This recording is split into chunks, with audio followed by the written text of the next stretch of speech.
Hello guys, gals, and non-binary pals. Thank you for tuning into the channel.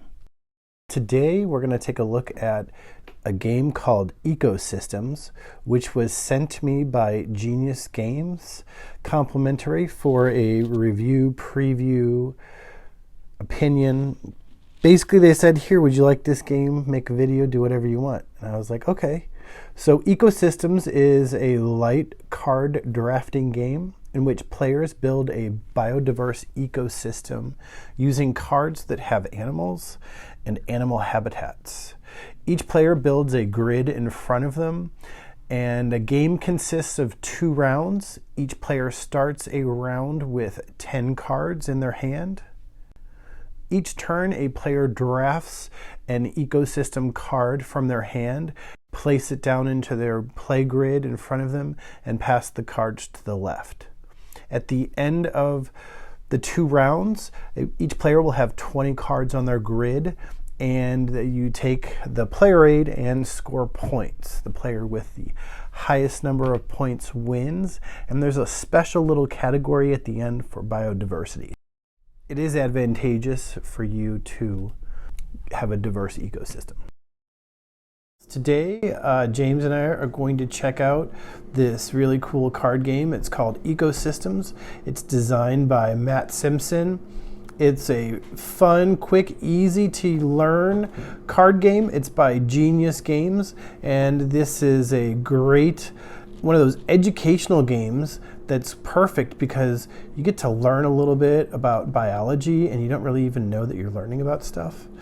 So this is a game that's for 2 to 6 players. The age recommendation is 10 plus. It takes about 15 to 20 minutes to play. And here are the cards that make up a deck. There are 11 different designs. Here we have a bear, stream, meadow, wolves, dragonfly, trout, foxes, eagle, bees, rabbits, and deer. These all make up your deck of cards, which I think are rather small for adult hands, but these are perfect if you got little kids who have the smaller hands. And these are all what you're going to use to build up your ecosystem. And then we're going to come over here for James, and here are the player aids. Hello, howdy and hello. This is a great game because right out of the box with these awesome cards right here, one can play. Look at all these cool cards with the ecosystem. And over to you, James. Howdy and hello. This is an awesome game straight out of the box. May I show you? Yeah, let's go ahead and take a look at what you got. What do you got? What do you have there, James? What's in your mouth, James? All because of these cards. Straight out of the box, you can play this game because of these cards. How do these cards work, James? Each player gets one, and it shows you everything you need to know about this game. So it looks like there's a fox card that matches up here that gives you 3 points, not adjacent to any bears or wolves. Each card correlates onto this card, and it tells you what each card does. Wow. So it's always good for at least one person to read instructions, but at the same time, everybody else can have one of these cards and know how to play. These cards right here are like a little cheat sheet that shows you the point value of how to score for placing one of these cards in your biodiversity area. For instance, if you have this bee card right here, you get 3 points for each meadow that is placed adjacent to this bee card. And if you have a bear and then place this bear next to your bees, you're going to get 2 more points. If you place a trout next to this bear and you look over here at you're going to get 2 points for that trout because of the bear. These cards are great! So we're going to go ahead and play a game for you, and hopefully you'll get to learn how the rules go. Hey, it is time to play! Yip, hooray. So the deck has been shuffled off camera, and we're going to go ahead and play. First thing you need to do is make sure every player gets one of these, the player aid, the ecosystem player aid. So you want to go ahead and deal out those cards, James? What? Why, yes, I will. Let's deal and play. So we're doing a 2-player game, so that means that we have to have a 3rd phantom player. And each player gets 10 cards. This first go round we get 10 cards, and you play 4 across and 5 down, so 20 cards total in your ecosystem. We're going to try and use this scoring system. Everybody gets 10 cards. All right, so here is the hand that I have. I'm going to go ahead and play these down here because the way the game works, anyway, James is going to see these cards anyway because the decks get passed back and forth. So what am I going to start with, I wonder? Now, I'm looking at this hand, and any kind of ecosystem you want to start with in life, the bees are really important. So I'm going to play a bee card. And we play, eventually this will be a 4x5 grid, 4 down, 5 across grid of cards that will form as we play. So let me look and see which one I want to start with. Okay, I got my card, a meadow. And James decided to play a meadow. So we look over at the cards here. For the bee, you get 3 points for each adjacent meadow. And for the meadow, you get points based on how many of the meadows are connected.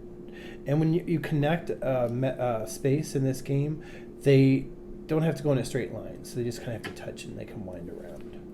Okay, so what I do now is I take my hand and I pass it clockwise. First, the phantom player, since we're playing 2 people, the third phantom player, a random card is flipped over. So a random card is flipped over because the phantom player, because we're playing 2-player. So then you take your deck and you pass it clockwise. I get the phantom card deck. James's deck goes to the phantom player, and then this is what I get to play with next to work my little team.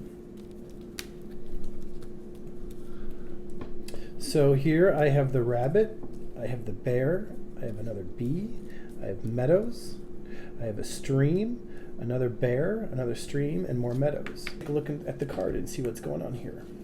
So meadows, that's what James is working for. And the bear will give us 2 points for each adjacent bee or trout.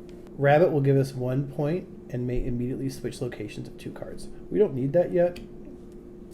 And here's stream. So I'm going to take and I'm going to put the other bee. He loves those bees. I do love my bees. I actually grow things in my garden at home for my bees in the neighborhood. And so, then I will. James, what are you taking? I am flipping over a fox. So James is taking a fox, which is going to give just a flat out 3 points, and as long as it's not adjacent to any wolf or bear. Over here, we're going to get rid of the phantom card. Flipping over a meadow. Flipping over a meadow. So now, one rule about the phantom, the only rule you need different about the phantom is the cards they flip over the end of the game for scoring. You don't. Wolves. You don't say. Wolves and streams are counted in the contest on the cards. If you what's that, James?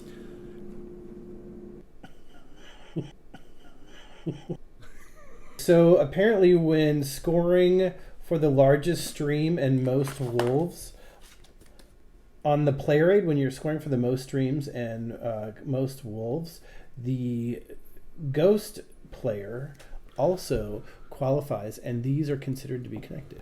He got another meadow. Whoa, that part does not matter at all. Just the wolves and streams. Do you want to say something, James? Yes. During scoring, during the competitions, the wolves and the streams count toward competitions. That will all become clear later on in the game. Well, flibberty gibbets. So here is the hand I'm working with now, which I've turned over so everybody can see. Normally you would keep this a bit of a secret. So I've got my bees and my meadow. I don't really see anything that's going to help me build up at this moment. These cards do need to be placed adjacent, so I kind of wish I could place them over here, but I can't. So I'm going to figure out what to play. So the way that this game is played, there really aren't turns. So we would be playing like this, and then James would go ahead and put his down, and then we turn it over at the same time. So I'm going to build a stream here, and James is going to go ahead and he's got a wolf. Oh, that's not my card. Oh, I already played my card. Oh, my James fourth one. I'm sorry, James already played his. I played the Trouts. I'm going to take and put all these in here and pass them to the left. And then, did we draw one for here? I did. He got a bunny rabbit. The ghost player got a rabbit. Phantom. I'm going to go ahead and turn these over so everybody can see what we're doing here. We have more meadows, we have more streams. And this is a great thing about this game and goes into the playability of this game. Every hand is different, and you kind of get a strategy in your head that you want to do, but the cards just are not there for you to do it. So with this hand right here, I'm going to take this bear, and I'm going to put the bear right here next to the honey, because I'll get 2 extra points if it's next to some honey. Dragonfly. Okay. And the phantom. Dun dun dun. A deer. It is meaningless. The cards, pass them to the person on the left. We're going to get this set. James is... I'm playing a bear. Playing a bear. Yay. So I went ahead and put this here, the deer. Because I have reasons and strategy. So the phantom is going to get this one right here. And what are you going to get? My turn first. I am putting down a stream. Okay, so James went with the stream. So this game comes with a score pad, which is really cool. It kind of reminds me of those old Yahtzee games. And it has a list of each of the 11 cards, so you can tally up how many points you get, and you put your player name here. And you can keep using this pad over and over, so you don't have to use one sheet per person, and so you can be much more eco-diverse. So there you go, there you have it, and James and I are going to start tabulating the scores right now. So James has an eagle, and he's got a rabbit next to it, so he gets 2 points. Okay. Now, speaking of rabbits is next. We get 1 point for each rabbit. I have no rabbits. No rabbits. I have one rabbit. I'm not going to get any biodiversity. Dragonflies. Once again, no dragonflies. You have no dragonflies? Oh my god, that dragonflies are awesome. Yes, I have 2 dragonflies. So the dragonflies, points for total length of adjacent streams. So the streams they are adjacent to is 1, 2, 3, 4, 5 cards long. So I get 5 points for each dragonfly. Awesome. So I get 10 points. I think James just won the game with that one. Yes, because I'm going to get the special diversity points. I forgot about dragonflies. Foxes. No foxes. You're going to get negative. I have 2 foxes. Foxes, you get 3 points if they're not adjacent to bears and wolves. And mine are not. 3 points each, so that would be 6. Okay. Deer. You did good on deer.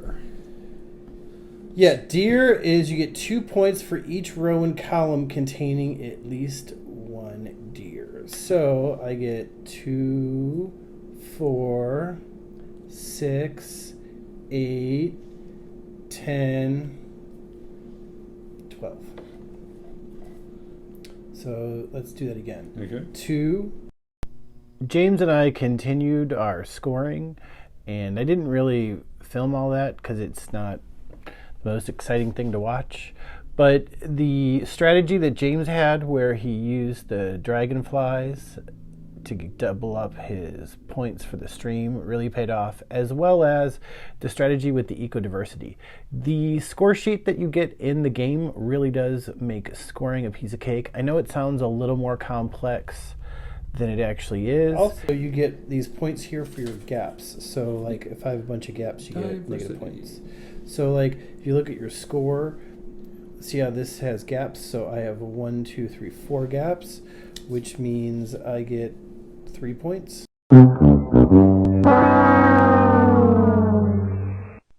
I have 1.